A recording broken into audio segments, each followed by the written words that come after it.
Actually വേറെ നോവോട്ടലിലായിരുന്നു അമ്മ room നോക്കിയ. അപ്പോൾ ഷാനിയാണ് പറഞ്ഞത് നമുക്ക് പോകേണ്ട സ്ഥലത്ത് കുറച്ചുകൂടെ ക്ലോസറായിട്ട് ടാജ് ഉണ്ട്. അങ്ങനെയാണ് ഞാൻ ടാജിലോട്ട് എടുത്തത്. വന്നാൽ നന്നായി. സച്ച് ബ്യൂട്ടിഫുൾ പ്രോപ്പർട്ടി, ഭയങ്കര ഭംഗിയുള്ള ഒരു പ്രോപ്പർട്ടി. എനിക്കൊക്കെ ഇങ്ങനെ ഓരോ സ്ഥലത്ത് ട്രാവൽ ചെയ്യുമ്പോൾ ഈച്ച് ടൈപ്പ് ഡിഫറെന്റ് പ്രോപ്പർട്ടീസൊക്കെ ഒന്ന് എക്സ്പ്ലോർ ചെയ്യാൻ വലിയ ഇഷ്ടം. അടിപൊളി എന്തുകൊണ്ട് diamond മാലകളിരിപ്പുണ്ട്.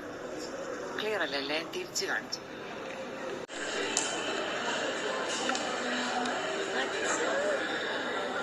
Baba likes the coldness of the these events. ഇതിന്റെ മോതിരം